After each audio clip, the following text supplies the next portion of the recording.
I'm Tracy, a grateful believer in Jesus Christ. I came to celebrate recovery with addictions to methamphetamine, alcohol, and being a sexual abuser. Throughout my time in Celebrate Recovery, I've grown to really love the steps, the principles, the group dynamic, and the DNA that is Celebrate Recovery that keeps it safe for me and for others, and keeps it an environment where people can come in and they're free to share all of their hurts, habits, and hangups. Going through the steps in a step study and realizing how important they are for my continued recovery life and my life in general to be a better person has become very evident to me. There are 12 steps, and then at the 12th step, it's giving back. So it's a continuous process in life for me and for many in recovery to maintain this place of sobriety and recovery in life. I remember when I first started in recovery, it wasn't Celebrate Recovery. I went to an NA and AA meeting. I didn't even know about Celebrate Recovery, and honestly, I wasn't a Christian at the time. I sat in my first meeting, and there was a lady speaking, and she talked about how many times that she relapsed, that she stumbled and failed. And she kept saying I'd hit that pink cloud, and then after a while, everything would just go crazy on me, and I couldn't handle it anymore. And I thought that was interesting. I didn't really understand what she was talking about at the time. So last Friday, I went to see my doctor for my back. Recovering from back surgery, and it's my checkup. So it's been about 6 weeks since I've had my surgery.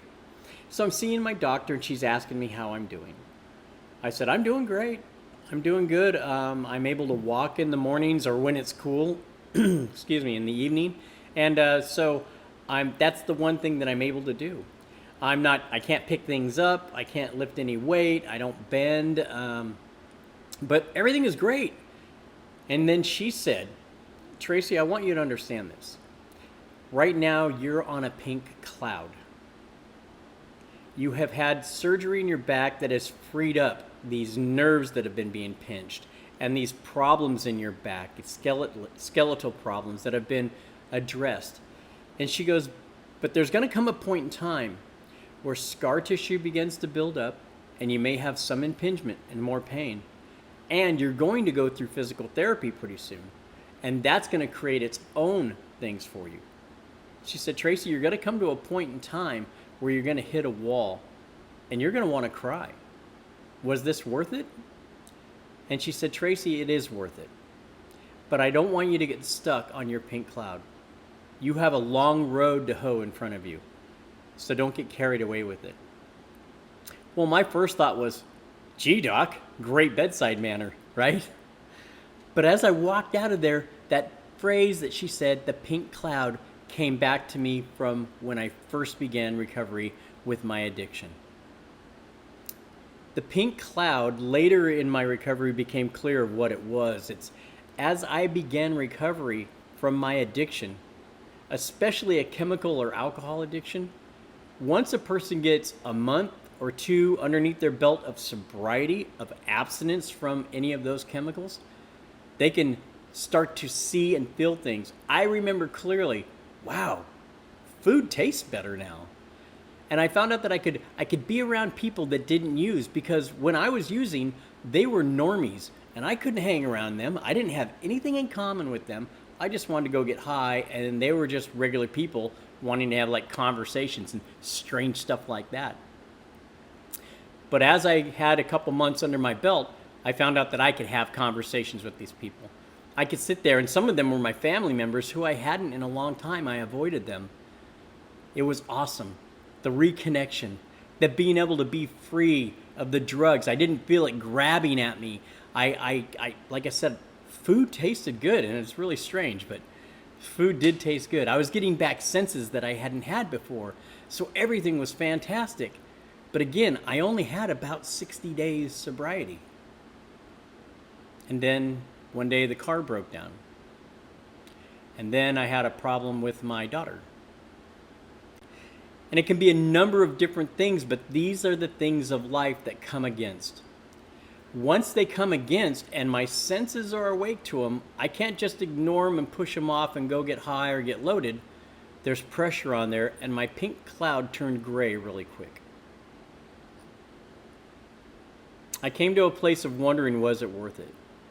That it'd be easier if I just went and got high again. That's the point of the 12 steps, is that the first and second step when you gain any kind of sobriety isn't the time to say, I'm good. It is a long road to hoe walking the 12 step. Now, I want to say this about Celebrate Recovery. We're more than just drug and alcohol. The hurts, habits, and hang-ups. Men dealing with pornography and sexual integrity. Women dealing with codependency or sexual abuse issues from their past. Those things can take longer to actually see and identify. And oftentimes it's with those issues that it's going the course of a 12-step study. The completion of it. That people often think, well, I did a 12-step, I'm good. Everything's solid. And that's not really the case either. Our problems in life are deep-seated inside of us, and they take a long time to work out. It's the 12-step, and the 12-step is giving back and continuing to live our recovery by sharing this good news with others, both by our examples and by our words. It's a continuation in life, and it doesn't just end there. The 12 steps, walking them through thoroughly, are completely better than whenever you started your recovery. The gift that God gives to us in the ability to recover is far better than that damage and destruction that we held ourselves in or allowed ourselves to be in for all those years before. So the pink cloud in my recovery is, I've got stuff ahead of me, and I need to be prepared for it. And maybe it's psychosomatic, but as she said that, I began to realize the things that in the past couple weeks that have hurt, I'm just discounting as it's all good. But there really is some pain there. There really is limitations in my bending. Man, it's not easy putting your socks on when your back is funky. When you got rods and stuff in there, it just don't bend that way. Now, I don't want to be a boo-hooer. I do feel a lot better from the surgery. But there are real pains in this physical recovery of mine. Day-to-day pains. And I need to face them. I need to not discount the pains and aches and try and push through without medication. I still need to take my medication, or else I'm being foolish and I'm not following doctor's advice. I need to be aware of it because of my addictive personality in the past, so I make a chart of my medications. There's things that I can do, and there are things that are out of my control. The things that are out of my control are the things to come. And I can't worry about the things that are going to come because God has those taken care of. But I'm so thankful for my doctor to say those things to me. That, Tracy, you got a rough road ahead of you. It's going to be a long recovery from this back surgery, 12 months or so. And then we'll see, and then we'll see how you're doing, what I'm able to do after that. You know, I'm not where I was with the back pain, but I'm not where I'm hoping to be. So I'm going to continue to hope for the best outcome from this surgery. I'm going to endure through the physical therapy and all the other things that come with having back surgery. It's not removing a sliver. It's a big deal. So is your recovery. Don't stop because you're in a 12-step and you're coming up to your inventory process and you're afraid to do it. That's the rough part of the road that you need to hoe for yourself.